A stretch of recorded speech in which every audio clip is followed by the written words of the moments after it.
and welcome back to my channel, where I'm going to cover the Cleric's War Domain, a class specialization from the 5th edition Dungeons & Dragons Player's Handbook module.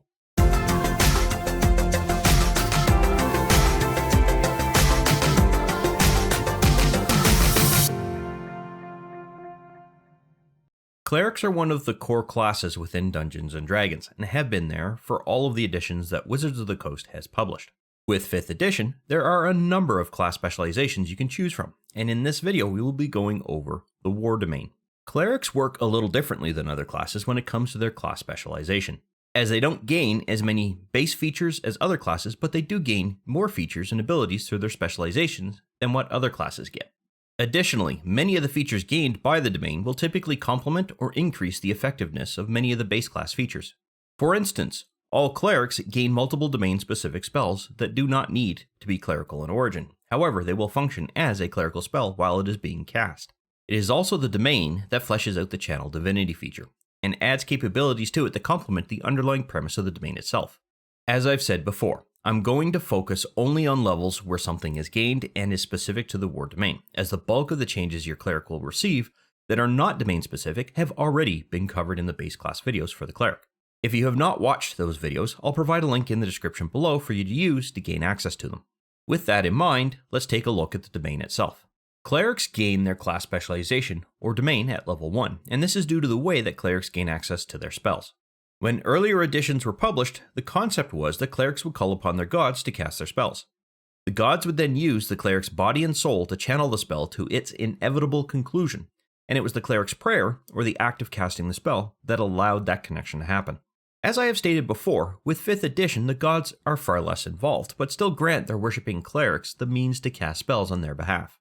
Instead of the cleric themselves being the focal point of the spell, they now use foci, much like other spellcasters of this edition, and it's the foci that acts as the origin point for the spell.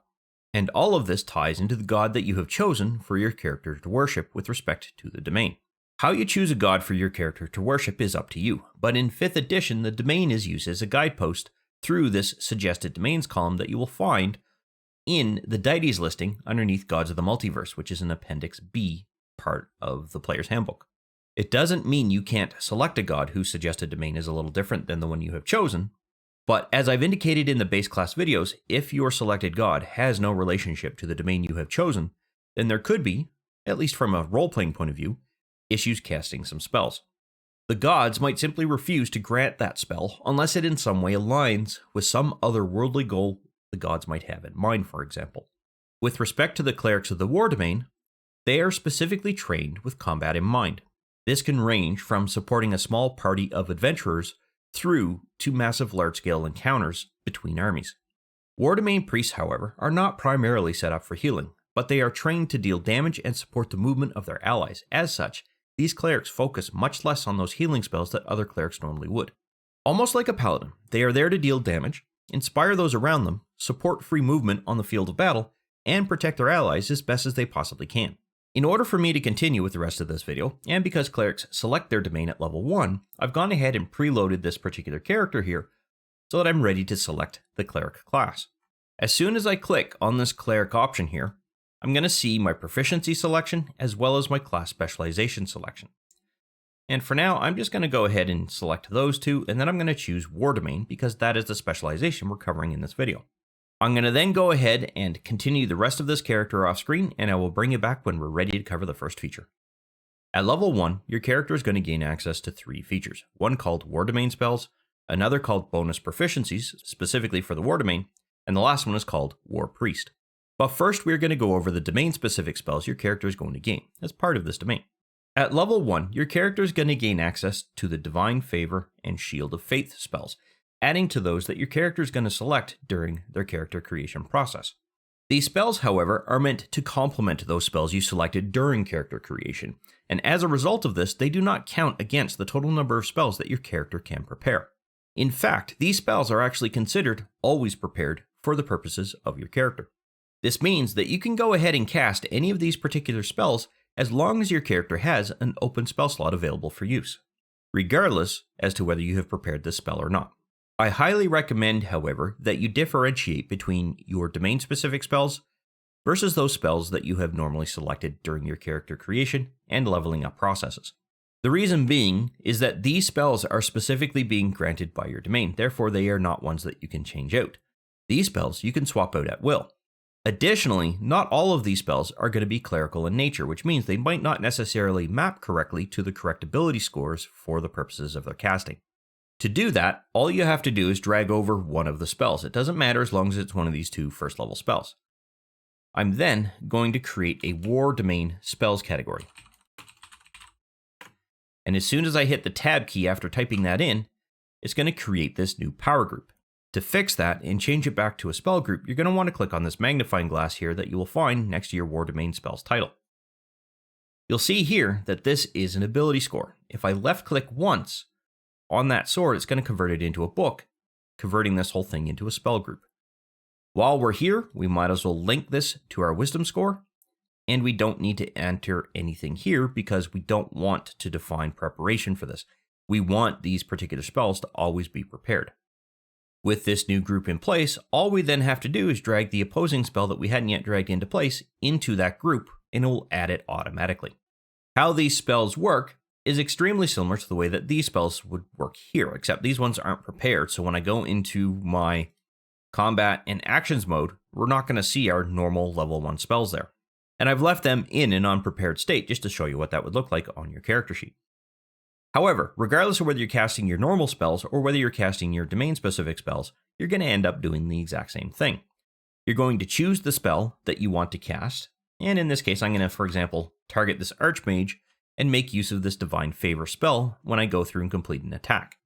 This spell has the ability to be activated as a bonus action, which means I can make preparations to actually put this onto my character, simply like clicking on this button here or on this icon here if you don't have that expanded out. Then I can go ahead and make my weapon attack.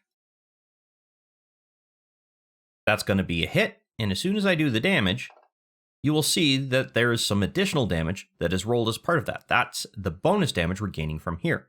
Some spells are going to have a duration, and in this case, we have a 1 minute duration for this. So as long as we keep going forward and we don't hit that 10 turn or 10 round barrier, if you will, this spell is going to remain active. Generally, though, combat lasts anywhere from 2 to 4 turns.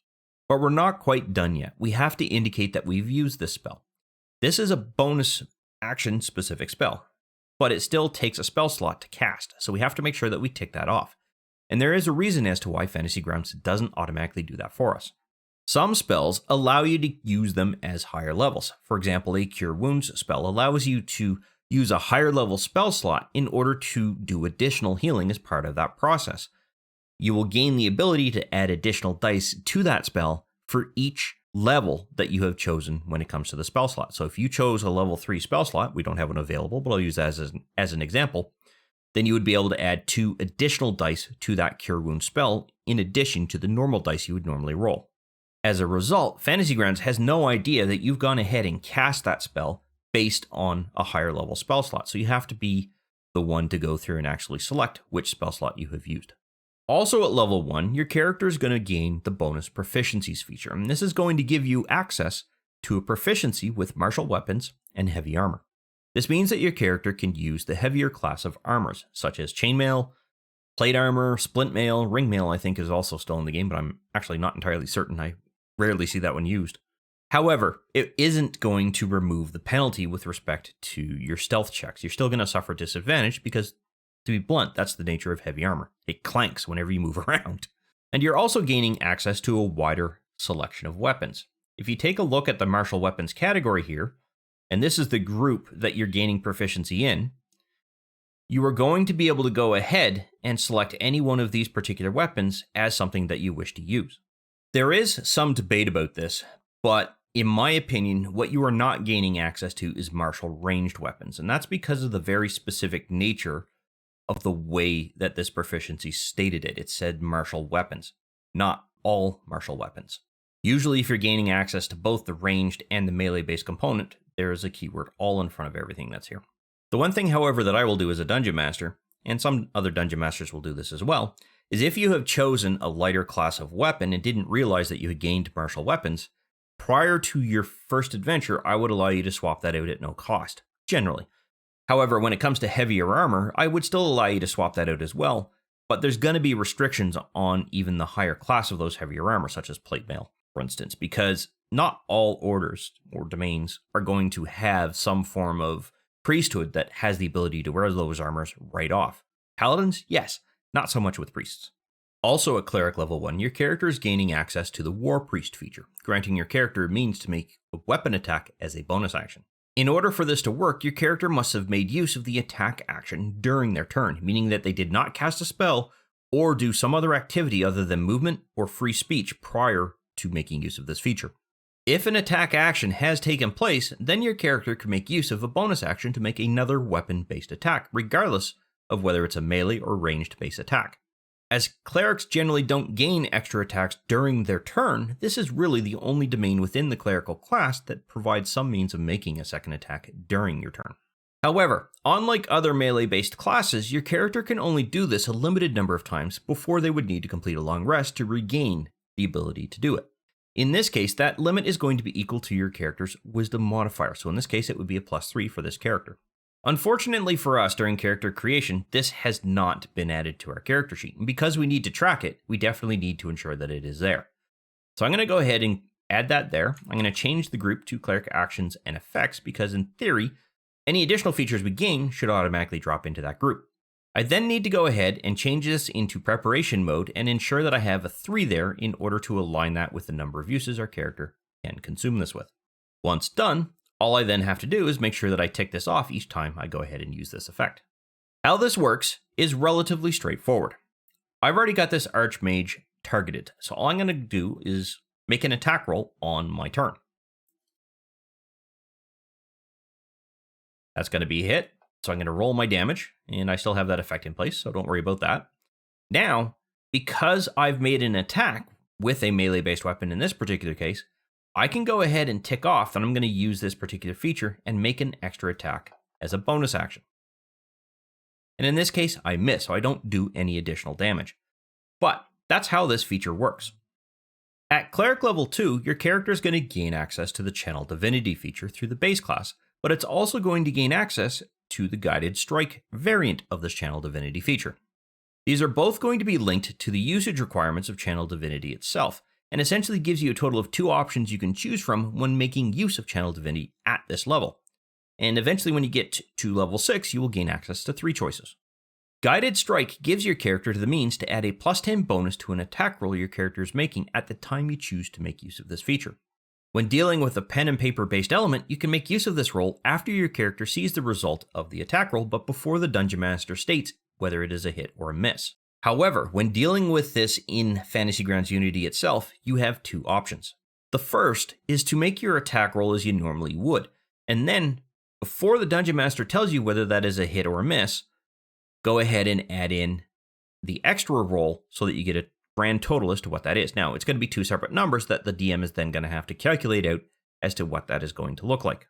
Chances are, however, you're going to be concerned that you might not actually hit the target, which means you're going to want to do option 2, and that is to go ahead and load the effect on your character first before you make the attack roll. That way, the bonus is already there, and there's nothing that the Dungeon Master has to do with respect to figuring out whether you hit or not.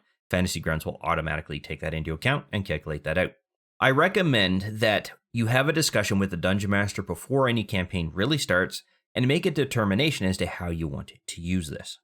There is one thing that still needs to be said about this, however, with respect to when your character rolls a 1 on an attack dice or rolls a 20. If the Dungeon Master is playing with the optional critical hit and feature option of Dungeons & Dragons, then rolling a 1 is going to be an automatic miss or trigger a miss with an effect that could be detrimental to your own character or party. So making use of this feature when rolling a 1 is not going to help you out at all, so don't waste it during that kind of roll. The same thing is essentially going to happen if your character rolls a 20, but in this case it's going to be a guaranteed hit, doing double damage and or an effect that could greatly change the course of a battle in your favor. Unless a creature has an armor class that far exceeds what any party member can achieve without magical assistance, this would be a waste when you use this feature, even with a critical hit. Unfortunately, that means that if you're going to make use of Fantasy Grounds Unity's automation and preload the effect on your character prior to you making the attack roll, you could run the risk of bumping up against a 1 or a 20. And finally, before I show you how this actually works, we need to do a little bit of prep work. And that is around actually setting up our power group specific to Channel Divinity so that we can link these two features and have them coexist with one another. So I'm going to go ahead and create a new group called Channel Divinity, and I'm moving the Turn on Dead into that first, because that's a feature you gain for your base Channel Divinity feature that you're gaining. I'm then going to go ahead and hit the Tab key to exit to that entry field, and that'll create our new power group. And then I'm going to move that one up there and just get rid of this duplicated Channel Divinity entry. Before I complete this, however, I need to make a few minor adjustments. We're going to leave this as a power group. We're going to set this up so that it links to our Wisdom ability score, and we're going to change this to 1 rest because your character can regain its use after a short rest. And now you can see here that we have a pip. When I tick one off, you'll notice that the other one also is ticked off. That's because these two share the use of this feature, and that's how Channel Divinity functions. But how would you use this during a combat-based situation? Well, it's relatively straightforward. If you're not entirely certain that you would actually hit this Archmage, what you could do is preload the effect so that you gain an attack bonus whenever you make an attack roll on that character. So if I go ahead and make an attack roll now, it's going to automatically add 10 points to that attack roll. In this particular case, I rolled a 19, and I ended up adding a 14. That's because of the bonus that I have here. You'll see that it's 14, though. That means that the plus 10 was added as part of this particular attack. That is almost a guaranteed hit when it comes to this character, and I say almost. Higher level characters or targets that you have to attack aren't necessarily going to be successful all the time. However, that's a hit, so I'm going to go ahead and do my damage. And that's it. That's all I can do during this turn. I still have to make sure that I ticked off to indicate that I use that feature. And then when I go ahead and actually look at my combat and action summary here, you'll see that there is no Channel Divinity option. If I leave this unticked, you'll see that it is there normally whenever we're ready to use it. And as soon as I take it off, it goes away. And once your character completes a short rest, they will regain that use and then make it available to your character again. At Cleric level 3, your character is going to gain their next set of domain spells. In this particular case, your character is gaining access to Magic Weapon and Spiritual Weapon. So let's go ahead and add this to our character's action sheet. I'm going to minimize everything else here for the moment. There we go. I'm going to expand this one out, and then all I have to do is drag these into the existing War Domain Spells group. As soon as I do that, we're going to get what's called a linked group. There we go. I've got them both in there now. What do I mean by a linked group? Well, whenever you look at the settings here for this particular power group, or spell group I should say, if you make a change to it, it is also going to change its partner, or its linked group, if you will. And for each level that we add with respect to these domain spells, we're going to get an additional linked spell group that's going to chain back to this particular spell group here. However, I want to make sure that this is linked against Wisdom because that is the particular group that we want here. This set of groups here is an entirely different set of linked groups from this group here. The cantrips, spells level 1, and spells level 2 are all linked together, whereas War Domain spells and War Domain spells level 2 are linked to each other. These two groups are separate, meaning that if you make adjustments here, it's not going to affect anything here. And that's why we went ahead and created a separate spell group for these spells. At Cleric level 5, we are once again gaining some additional domain-specific spells here. However, because we already have everything set up, all we have to do is quickly drag and drop our spells into place. Come on, expand it. There we go. For some reason, I was misclicking. And now we can see that we have both of these spells here. And the advantage of setting this up is it's nice and quick. You simply drag and drop, and you're effectively done. At Cleric level 6, your character is going to gain access to their next Channel Divinity option called War God's Blessing. This feature works almost the same way as the Guided Strike feature does. However, instead of it being applied to your own character, you can add this to any creature who is within 30 feet of your character after they have made their attack. Once again, however, you're most likely going to want to take advantage of Fantasy Grounds Unity's automation capabilities. So generally, you're going to add this to that particular character before they make their attack roll. It's not a requirement, but it will make things simpler for the Dungeon Master and for that particular character. If you do choose to wait until the attack roll has been made, you must declare what you are going to do prior to the Dungeon Master indicating as to whether it is a hit or a miss. This is going to consume your reaction at the same time that it's going to consume your channel divinity capabilities. And what that means is that you don't have to wait until your turn comes around before you make use of this feature. You can react at the time that another character has made their attack roll. So let's go ahead and make sure that this is correctly linked to our character's action sheet. Now in this particular case, I don't believe it's going to automatically get added. Oh, it did. Okay, good. So I'm going to go ahead and just simply move this up into our channel divinity group here. I'm then going to clear out this duplicate entry here. And seeing as we are in level 6, I'm going to go ahead and bump this up to 2. I've already covered this increase, if you will, in the base class video, so I'm not always going to do that here. I just figured I'd do it while we're there. Now, the difference between Guided Strike and Word God's Blessing is you'll notice the keyword self here versus simply just roll there. Self means it's only going to be applicable to your own character. Without that word self, you can apply it to other characters. It doesn't necessarily mean you're going to apply it to your character. If you are, you might as well just use this effect. If you're not, you might as well use this effect. So how this is going to work is as follows. I'm going to go ahead and target our vampire with one of the dragons there. I'm going to make an attack roll and declare that in this case it's a hit, so we don't need to do anything. But let's say that for some reason that was a miss. What you would then do is, prior to the DM telling that particular player who's controlling that character, in this case I am, that it is a hit or a miss, you would declare that you're going to use this and grant that dragon the ability to gain that plus 10 bonus. When they add that 10 to their existing attack roll, it will be determined as to whether they hit or miss. If you want to take advantage of any of the automation that is in play, what you can do is before that player makes their attack roll, you can declare that you're going to use War God's Blessing and grant them that access, or that bonus, if you will, on their character. Thus, when they make their attack roll, that bonus is already there, it's going to disappear as it normally should, and there's going to be a determination as to whether they hit or missed. That's as difficult as that needs to be. It simplifies things for the Dungeon Master, and it simplifies things for yourself. However, you've now used your character's reaction. That means that if the Ancient Brass Dragon here is going to be attacking a creature that they're unsure that they're going to hit, you won't be able to give them that bonus because you've already done that. On top of that, you've already burnt through all of your channel divinity features here with respect to the number of uses, because let's just say that I granted that adult green dragon that ability twice over 2 turns. So not only do you now need to wait till your character has a rest in order for them to be able to use this again, you're also going to have to wait until you're outside of combat to get that rest. So effectively, you're done when it comes to this capability. At Cleric level 7, your character is gaining access to their next group of domain-specific spells.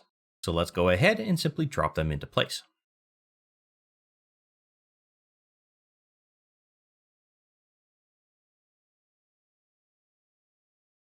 Oops, I missed one. There we go. Now, that goes ahead and completes what we needed to do with respect to this feature. At Cleric level 8, your character is going to gain access to their next feature called Divine Strike. And what this feature does is it's going to grant your character supplemental damage to any weapon once per turn. You will note I used the word weapon. That means it has to be a melee or ranged based weapon. It cannot be specific to a spell. In this particular case, the damage is going to be 1d8 points of damage, and it's going to be similar to the type of damage that your weapon does, unlike other domains which gain a specific kind of environmental type of damage. So if you attack with a club, then you're going to be adding an additional 1d8 points of bludgeoning damage. If you're attacking with a spear, you're going to be adding 1d8 points of piercing damage. And same with a sword, if you're attacking with a sword, you're going to be adding 1d8 points of slashing damage. If you're using a magical weapon, not only are you gaining the damage type of that weapon, but you're also gaining the magic property, meaning that it would still get through. Now, the good news for us is that everything is already set up and we don't have to make any additional changes to this particular feature. How this feature works, though, is as follows. Once again, I'm going to continue attacking our Archmage here. I'm going to get rid of these other effects for the time being. I don't need them. And when I make my attack roll, it's going to tell me whether I hit or miss, as we already understand that purpose. But before I roll my damage, I'm going to want to make sure that I add this effect to it. I am then going to roll my damage, and I'm going to get the same type of damage that I've already dealt. Now, they've partially resisted this, and that's because they're partially resistant to non-magic damage. Now, let's say I chose to go ahead and use my War Priest option in order to make an extra attack using my bonus action. I'm going to go ahead and make my attack. That is going to be a miss, but had that been a hit, I would not be able to add the effects of this Divine Strike, and that's because I've already made a melee attack and applied the bonus to that weapon. You don't get to do it to the second attack that your character gets to make. Unfortunately, it is a restriction of the feature. At Cleric level 9, your character is gaining access to their last domain spells. And I'm going to go ahead and just simply drop this into place. Expand out one of our groups here and drop these into place. And we can see that we have both of them here. This is going to complete all of the spells that we're gaining from our domain spells. Unfortunately, it seems to tap out at this level. I don't understand why, but it does. At Cleric level 14, our character is going to gain access to an adjustment to the Divine Strike feature. In this particular case, our damage is increasing from 1d8 to 2d8 points of damage. But unfortunately for us, at least at the time of this recording, Fantasy Grounds Unity is not able to modify the effect in place. As a result, we have to just simply make a minor manual adjustment here to increase that damage from 1d8 to 2d8 points of damage. And it works exactly the same way that we had done before, except it does 2d8 points of damage as opposed to 1, so I'm not going to re-demonstrate that. And finally, at Cleric level 17, your character is going to gain access to the Avatar of Battle feature, which is going to grant your character resistances to specific types of incoming damage. These damage types are bludgeoning, piercing, and slashing damage, as long as the attack is non-magical in nature. This means it can't be from a spell, nor can it be from a weapon that has any magical properties associated with it that are linked to a weapon's attack. Weapons that have a plus X bonus value, i.e. +1, +2, +3, or explicitly state magical in nature with respect to the damage will not be resisted, but all other types will. And the great news for us is that as long as you use the character wizard to level your character up, Fantasy Grounds takes care of adding this as part of your character's action sheet. And you can see how this works. It's going to provide resistance to incoming bludgeoning, piercing, and slashing damage as long as it's not magic in nature. And the other fact about this is a permanent change. That means you can apply it to your character as soon as they are added to the combat tracker here, and it never goes away. There's no duration associated with this particular effect. Now, if I have this wolf attack our character, they do piercing damage, and it's non-magical in nature. They critically hit our character. Interesting. Okay, anyway, I'm going to go ahead and roll the damage, and what you will see is that there's a partially resisted element that comes into play, and that's because of these resistances here. So we know that this effect is working the way that we want it to. However, in summary, a cleric of this domain is a good complement during battle, and while they won't be highly useful for healing, they're going to add significant offensive and defensive capabilities during any given encounter. These are not, however, meant to be fighters or paladins of the same caliber as those classes, but do bring some of those concepts to the cleric in a way that makes it a little clear that they are able to do some damage, control the battlefield a little bit, and support those other classes of their party members on the field of battle. However, this does bring us to the end of this video. I hope you found it useful and informative, and I look forward to seeing you in the next one.